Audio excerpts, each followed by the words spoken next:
रामचंद्र की जय, राधे कृष्ण भगवान की जय। तो किस तरह से परमात्मा ने मित्रता की बात जब आती है, बताते हैं कि सुखदेव मुनि कथा जो श्रवण करा रहे हैं राजा परीक्षित जी से, और क्या बोलते हैं कि हे ब्राह्मण, विश्वास हमारा जग महाकाम, शरण सन हमारा, ब्रह्मण्य सार ग्रही नहीं कोई सुनन चाहिए, तब कथा जो ये बताते हैं कि परमात्मा की जब कृपा बनती है तभी प्राणी शुभ मंगल कार्य कर पाते हैं, वरना से वंचित रह जाते हैं, कर नहीं पाते हैं। अब आते हैं बोलते हैं कि वाणी सफल वही जो मुख से वाणी बोलते हो, बताते वाणी सफल की हरि गुण गाई, कर सो सफल करे सेवकाई। बताते हैं कि वाणी जो मुख से बोलने वाला, बताते हैं कि सफल है वही जो हरि के गुण गाई, परमात्मा का गुण गाते हैं। अब कर जो हाथ बताते हैं कि उसको सफल करे सेवकाई, दूसरा का जो सेवा पाठ करे, और सुमिरे हर ही सफल मन सोई। बताते जो मन है भगवान का सुमिरन करते रहे हमेशा, जब कुछ मौका लगे बस भगवान नाम, जय श्री राधे, जय श्री कृष्णा, किसी को देखो तो भैया अपन मुखार बिंद से ऐसे उच्चारण करो, सब ठीक है, सब अच्छा है, जय श्री राधे, राधे राधे, जय श्री राधे, ठीक हो, ऐसे जवाब होना चाहिए, ठीक है। अब बताते सिर सो सफल नवे हरि का ही, सिर वही सफल है जो परमात्मा के चरण में आकर नमता है। कई सर उठाकर चलने वाले हमें मिलते हैं कि हमारे पास ये है, ज्ञान है, ज्ञान आता है चला जाता है। एक बात ख्याल रख लेना है, जैसे कोई सोकर खेलने जाते हैं, फुटबॉल खेलने जाते हैं, उनका आयु केवल उतनी उम्र का है, उतने दिन खेल पाएगा, नहीं तो उसके बाद में बताते हैं कि वरना यूपी में बोलते हैं ऐसे नहीं कि बताते हैं कि आमदनी कम खर्च ज्यादा, ये बिक जाने की। आप बताते हैं ज्ञान कम बोलना ज्यादा, तो ये पिट जाने की। और बताते हैं कि ताकत पैर में कम, और अगर फुटबॉल खेलने जाओ तो पैर टूट जाने की। तो ये बताते हैं कि 4-5 साल जो होता है ये खेलने का आयु होता है। बच्चे जो है अभी गाएंगे लगभग 30 साल तक चलेगा, फिर उसके बाद में थोड़ा दिन गृहस्थी में जीवन बिताने शुरू करने परमात्मा के एक दूसरे को बोलेंगे, अरे हुआ कहा जाएगा, वो कथा में छोटा बहुत गाया पाया हट रहा। जब बड़े जाने, जब बूढ़ापन आता है तो सोचते चलो थोड़ा भगवान का दर्शन पा लें, भगवान का कीर्तन करने। तो यही बताते हैं कि वाणी वही सफल जो हरि गुण गाए, कर वही सफल जो करे सेवकाई, और सुमिरन हर ही सफल मन होई। और बताते श्रवण कथा सुने नित जोई, जो हमेशा कथा श्रवण करते रहते हैं परमात्मा का, बताते हैं कि उनके कथा श्रवण करने से कानन में तेज आती है, वरना की थोड़े ज्यादा उम्र जाए तो जी आधा शब्द पकड़ में आधा नहीं आवे।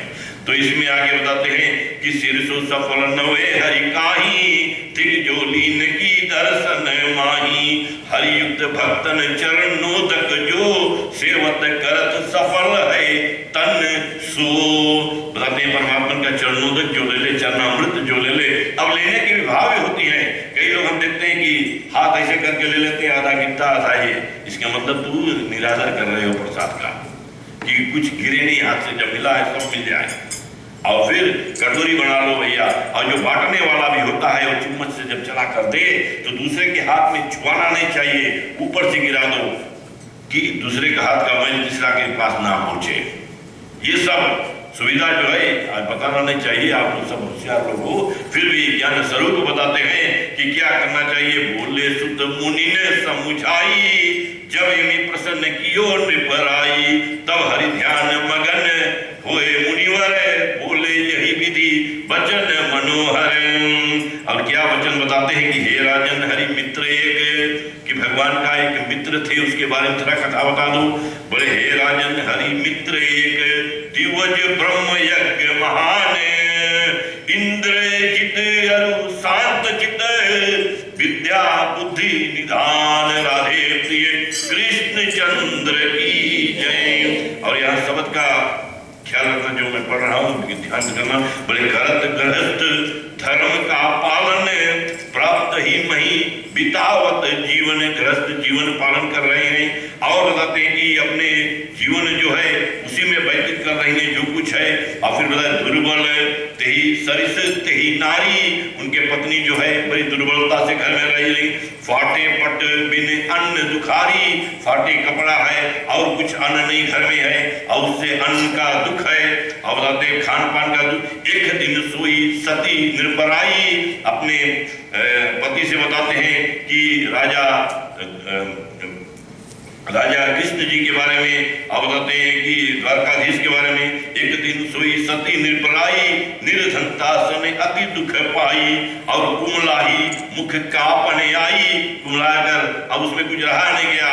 रोज तो चलाते हैं पति जो लावे घर पर, और ब्राह्मण जी का कर्तव्य है जो लावे घर में वही से गुजारा किया जाए। अब ऐसे नहीं कि जीभ में लंबा ताकत लगाकर मैदा करके उल्टा लपेटने की प्रयास करो, या सर पर दो जीभ लगाकर दोनों बगल से लेकर डसने प्रयास करो, ऐसे नहीं। तो बताते हैं जो कुछ मिल जाए वही में संतुष्ट रहना चाहिए। तभी बताते हैं कि प्रसाद जब लेते हैं यूँ समझना थोड़े प्रसाद में पेट भर जाता है। जो प्राणी बताते हैं कि अपने यज्ञ तप करते हैं, उपवास रखते हैं, वो तो थोड़े में निभा लेते हैं, परंतु वो तो ज्यादा है, जितना लेते हैं उतना फिर निकालना पड़ता है, मेहनत करना पड़ता है अंदर जाकर।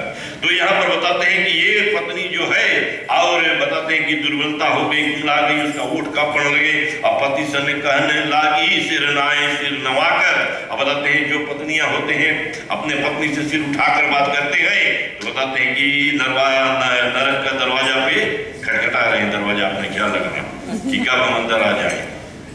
और बताते हैं जो पति का शरण में होते सिर नवाकर बातचीत करते हैं, मुख वाणी में संयम बनाए रखते हैं, बताते हैं उनका जीवन लंबा होता है, आयु लंबा होता है, और उनका यशगान परिवार में गाए जाते हैं। दोनों परिवार में एक पत्नी जो होती है दो परिवार की मर्यादा रखती है, जो कुल से आई है और जो कुल में जाती है, दोनों का मर्यादा होते हैं। और वो कुल के छोड़ दो, धर्म कुल में भी जब आती है तो धार्मिक सज्जन बनाती है, तो उनका भी जय जयकार होता है।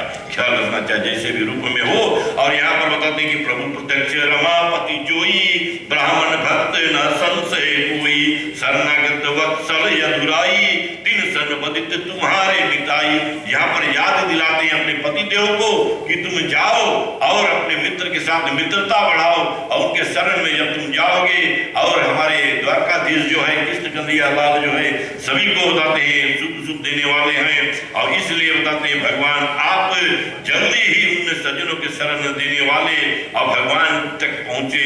और बताते हैं कि कुटुंब आपको देखने, और वहां पर जब कृष्ण जी के पास पहुंचने की तैयारी करते हैं, बोले कि हे देवी हम अपने मित्रता के बाद देखो एक बात बताते हैं जगह जगह पर जाना है कि ले जाना, एक मित्र के पास जाना है तो बताते हैं कुछ लेकर जाना, मंदिर में जाना है कुछ लेकर जाना है, और 2-3 जगह पर वो बताए गए हैं जहाँ पर जाना है वहाँ पर अपने आप से।